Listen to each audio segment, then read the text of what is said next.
Shalom Bapak Ibu, Saudara-saudariku yang terkasih dalam Yesus Kristus. Selamat berjumpa lagi dengan saya, Pastor Stefanus Chandra, dalam INRI, channel renungan yang sama kita cintai ini. Adapun tema renungan kita hari ini adalah Pro Deo, dan bacaan Injil yang akan kita renungkan bersama sebagai landasan dalam permenungan hari ini 5 Maret 2021 diambil dari perikopa Injil Matius pasal 21 ayat 33 sampai 43, dilanjutkan ayat 45 sampai dengan 46. Saya berharap kita semua membaca perikopa ini. Bapak, Ibu, saudara-saudariku yang terkasih dalam Yesus Kristus, hari ini bacaan Injil bercerita tentang diskusi Yesus dengan tua-tua bangsa Yahudi dan imam-imam kepala dengan topik yang sangat jelas tentang penggarap-penggarap kebun anggur. Diskusi ini terjadi di Yerusalem yang menjadi pusat agama Yahudi, karena imam-imam kepala hanya bertugas di Bait Allah di Yerusalem pada zaman Yesus. Mereka dapat dipastikan bahwa mereka ini berasal dari golongan Saduki, keturunan besar dari Imam Sadok yang waktu itu menguasai Bait Allah di Yerusalem.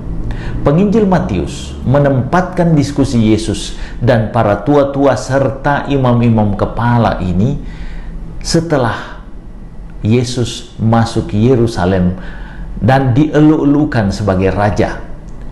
Peristiwa diskusi ini juga terjadi setelah Yesus membersihkan Bait Allah dari segala macam praktek manipulasi beriman Yahudi yang berujung pada pengumpulan uang yang tentu saja sangat menguntungkan imam-imam kepala dan kroni-kroninya di lingkungan Bait Allah saat itu. Bapak, Ibu, saudara-saudariku yang terkasih dalam Yesus Kristus, kita harus tahu bersama juga bahwa umat Israel sejak awal selalu digambarkan sebagai kebun anggur Tuhan yang diharapkan menghasilkan buah anggur yang baik.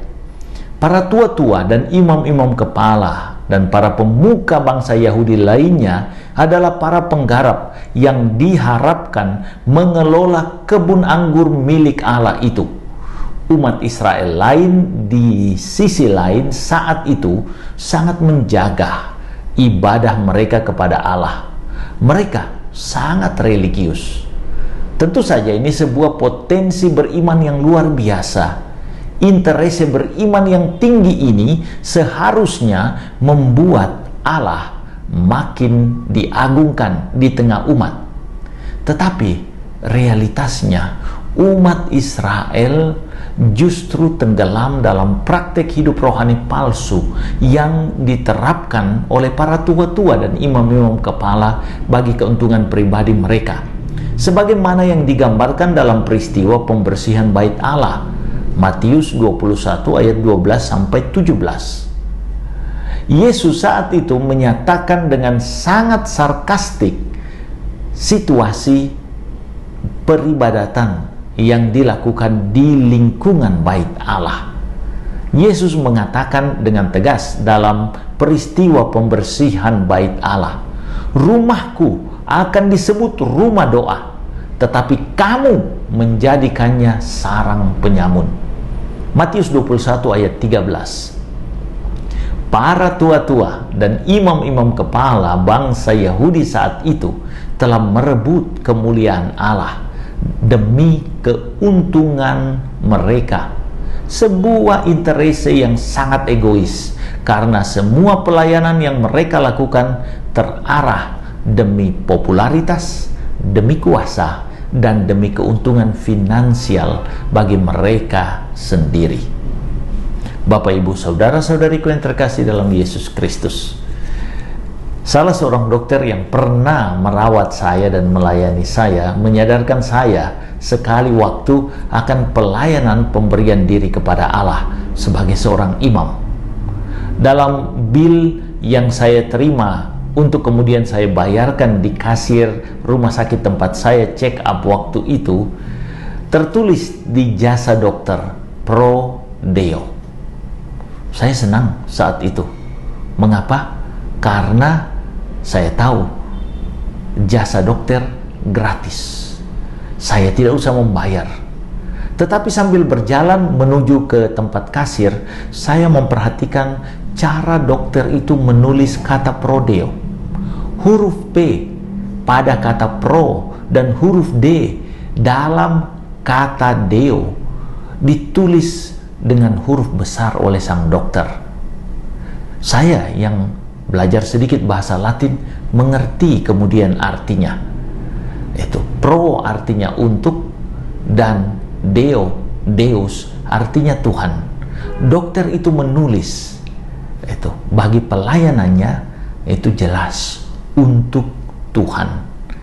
Hal ini menyentil saya sebagai seorang imam, sebagai seorang pastor. Apakah saya melayani demi kemuliaan Allah atau demi keuntungan pribadi saya? Apakah saya yang memberi diri itu dan mengajukan diri sebagai pelayan itu bagi sesama, sungguh melaksanakan pelayanan itu hanya bagi kemuliaan Allah saja? Baik bagi kita untuk bertanya juga, kita semua yang memberi diri, apalagi para aktivis itu dalam pelayanan gereja, apakah kita melayani Allah dan sesama itu dalam pemberian diri kita itu, ataukah barangkali kita melayani kepentingan diri kita? Gereja adalah Israel baru atau kebun anggur Tuhan yang baru. Kita diajak untuk mengelola kebun anggur ini, untuk bekerja di dalamnya, tetapi sadar diri dalam status sebagai penggarap-penggarap kebun anggur. Kebun anggur itu bukan milik kita. Kebun anggur yang adalah jemaat atau gereja adalah milik Tuhan. Maka bukan kita yang penting sebagai pelayan-pelayan dan penggarap-penggarap, tetapi biarkan kebun anggur itu yang adalah umat Allah kemudian datang kepada Allah dan memuliakan Allah. Yohanes Pembaptis mengungkapkannya dengan sangat menarik dalam Injil Yohanes pasal 3 ayat 30. Biarkan dia makin besar dan aku semakin kecil. Di hadapan para muridnya, Yohanes Pembaptis tidak malu untuk menunjuk Yesus sebagai Allah dan membiarkan para muridnya menyembah dan mengikuti Yesus, sementara ia perlahan-lahan mundur dari panggung pelayanan. Inilah yang dibutuhkan dalam pelayanan.